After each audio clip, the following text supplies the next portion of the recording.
Salam, hər vaxtınız xeyirli olsun dəyərli izləyicilər. Bugünkü videomuz Məhəmməd Hüseyn Şəhriyardan olacaq. Elə bir şeir var ki, onu oxuyandan sonra insan anlayır ki, ana dili sadəcə danışıq vasitəsi deyil, millətin kimliyidir. Şəhriyarın Türkün dili şeiri də məhz bunu deyir. Amma bu şeirdə elə misralar var ki, ilk baxışda başa düşmək çətin görünür. Bugünkü videomuzda həmin misraları sadə, anlaşılır şəkildə sizin üçün izah edəcəm. İnanıram ki, hər misra sizin üçün aydın olacaq. Videoya başlamazdan əvvəl qeyd edim ki, ödənişsiz dərslərimizdən yararlanmaq istəyənlər Telegram kanallarımızda keçid edə bilər. Ödənişli dərslərimizdən yararlanmaq istəyənlər isə ekranda gördüyünüz nömrə ilə əlaqə saxlaya bilərsiniz. İndi isə keçid eləyək Türkün dili şeirinin təhlilinə. Belə ki, əsər 1969-cu ildə qeyd edirəm. 1969-cu ildə Pəhləvi rejimi zamanı İranda ana dilinin sıxışdırıldığı bir dövrdə, bir anda yazılmışdır. Lirik növdədir, qəzəl janrındadır və Azərbaycan dilində yazılıbdır. Dedim, qəzəl janrındadır. Bu onu göstərir ki, qafiyələnməsi AA, BA, CA, DA şəklində qafiyələnir. Baxın, olmaz öz aralarında qafiyələndi. Daha sonra şair sərbəst, yəni 3-cü misramız sərbəst, 4-cü misramız isə ilk beytlə qafiyələnir. Əruz vəzininin həzəc bəhrindədir və 12 beytdən ibarətdir. Mənəvi varlığımız, dilimiz, ana dilində danışmağın vacibliyi əsərdə qələmə alınmışdır. İndi isə keçid edək beytlərin sadələşdirilməsinə. Türkün dili tək sevgili, istəkli dil olmaz. Ayrı dilə qatsam bu əsl dil əsl olmaz. Yəni türk dili çox gözəl və qiymətli bir dildir. Onu başqa dillərin sözləri ilə həddindən artıq qarışdırsaq öz gözəlliyini və saflığını itirər. Öz ləfzini farsa, ərəbə qatmasa şair, şeirin oxuyanlar, eşidənlər kəsil olmaz. Şair şeir yazarkən çoxlu fars və ərəb sözlərini işlətməsə, insanlar onun şeirini daha rahat anlayar və maraqla oxuyarlar. Şeirin gərək ehsas ilə riqqətlə qarışsın, kənd əhli bilirlər ki, doşabsız xəşil olmaz. Şeir hiss və duyğu ilə yazılmışdır. Necə ki, doşabsız xəşlin dadı olmur, hissiz yazılan şeir də oxucuya təsir etməz. Məndən də nə zalım çıxar oğlum, nə qisasçı, bir dəfə bunu anla, ipəkdən qəzil olmaz. Yəni deyir ki, mənim xasiyyətim yaxşıdır, ona görə də məndən zalım adam çıxmaz. Necə ki, yumşaq ipəkdən kobud parça hazırlamaq mümkün deyil, yaxşı insandan da pislik gözləmək olmaz. Ötməz, oxmaz, bülbülü salsan qəfəs içrə, dağ-daşda doğulmuş dəli ceyran həmil olmaz. Azadlığa öyrəşmiş bülbül qəfəsdə əvvəlki kimi oxmaz. Dağlarda böyüyən ceyran da ev heyvanına çevrilə bilməz. Yəni azad ruhlu varlığı məcbur etmək olmaz. Sözlər də cəvahir kimidir. Əsli bədəldən təşxis verən olsa bu qədər zirzibil olmaz. Sözlərin də qiymətlisi və qiymətsizisi var. Əgər insanlar yaxşı sözü pis sözdən ayıra bilsələr, bu qədər mənasız və keyfiyyətsiz yazılar olmaz. Şair ola bilməzsən, anan doğmasa şair, missən abalam, hər sarı köynək qızıl olmaz. Hər yazı yazan adam şair olmur. Necə ki, sarı rəngdə olan hər metal qızıl deyil, eləcə də hər kəsdə şairlik istedadı olmur. İnsan odu tutsun bu zəlil xalqın əlindən, Allahı sevərsənsə bu insan zəlil olmaz. Yəni, əsl insan çətin vəziyyətdə olan insanlara kömək etməlidirlər.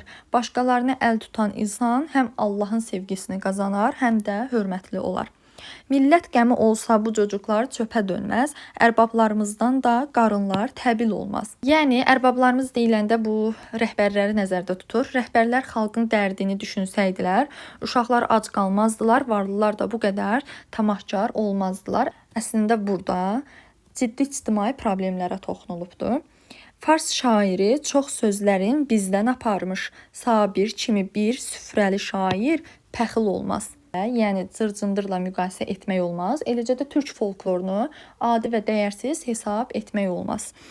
Bu Şəhriyarın təbi kimi çimməli çeşmə, Kövsər ola bilsə, demirəm səlsəbil olmaz. Şair deyir ki, fars şairləri də türk dilindən bəhrələniblər. Sabir isə səxavətli və böyük ürəkli bir şair kimi burada təriflənilir. Yəni Sabir sözünü və biliyini heç vaxt xalqdan əsirgəməyibdir. Türkün məsəli, folkloru dünyada təkdir. Xan yorğanı, kəndisrə məsəldir, mitil olmaz. Burada artıq bir məsəl göstərilir bizə. Xan yorğanı mitil olmaz. Bu nə mənaya gəlir? Yəni Türk xalqının atalar sözləri və folkloru çox qiymətlidir. Necə ki, qiymətli bir xan yorğanını köhnə mitillə. Sonuncu beytdə Şəhriyarın adı çəkilir. Şeirdə Şəhriyar özünə müraciət edilir deyilsə, bu yanlışdır. Xeyr, özünə müraciət yoxdur, sadəcə adı çəkilir burada. Yəni qeyd edir ki, Şəhriyar təvəzzökarlıqla deyir ki, mənim şeirlərim də saf su kimi təmiz və faydalıdır.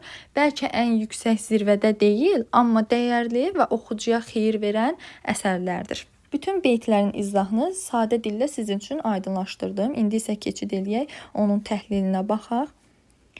Cənubi Azərbaycanda yaşayan soydaşlarımızın təzyiqlərə, basqılara məruz qalmaları halları az olmamışdır. Mənəvi varlığımız, adət-ənənələrimiz, dilimiz barədə şovinist dairələrin böhtanları cavabsız qalmamışdır. Şah dövründə ana dilimizin sıxışdırılması, bu dildə danışmağın qadağan edilməsi Şəhriyar kimi sənətkarları hiddətləndirməyə bilməzdi. Türkün dili şeirinin yaranmasının bir səbəbi də bu idi. Şair bu dildə yaranan kamil sənət əsərlərindən digər xalqların, onların sənətkarlarının bəhrələndiyini özünə məxsus məntiqlə diqqətə çatdırır. Buna beytlərdə də şahid olduq. Şairin qənaətinə görə Azərbaycan dili əsl ana dili kimi bu dildə danışanlar üçün əziz və istəklidir. Bu dil calaq sevmir. Başqa bir dilə qatılmaq onun təbiətinə yaddır. O elə qüdrətlidir ki, belə bir cəhd onun əsilliyində, varlılığında özünü dərhal göstərər və qəbul edilməz. Bu dildə yazıb yaradanlar onun təmizliyini, saflığını qoruyub saxlamağa borcludurlar. Şairin fikrincə, dilə qadağa qoymaq onun inkişafının qarşısına sədd çəkmək deməkdir. Azərbaycan dili zəngin olduğu kimi, xalqımızın folkloru, ədəbiyyatı da zəngindir. Bunu danımaq, onun inkişafını ləngitmək qeyri-mümkündür. Şəhriyarın ana dilində yazdığı əsərlərinin içərisində Türkün dili şeirinin xüsusi yeri var. Bu təkcə o dövrdə dövlətin yeritdiyi ədalətsiz siyasətə cəsarətli etirazla bağlı deyildir. Bunun bir mühüm səbəbi də şeirin yüksək sənətkarlıqla yazılmasıdır. Əsər ilk növbədə dilinin aydınlığı, sözlərinin seçimi ilə diqqəti çəkir. Şeirdə eyni bir sözün təkrarı fikrin daha qabarıq ifadəsinə imkan yaratdığı kimi güclü ahəngin yaranmasına da səbəb olur.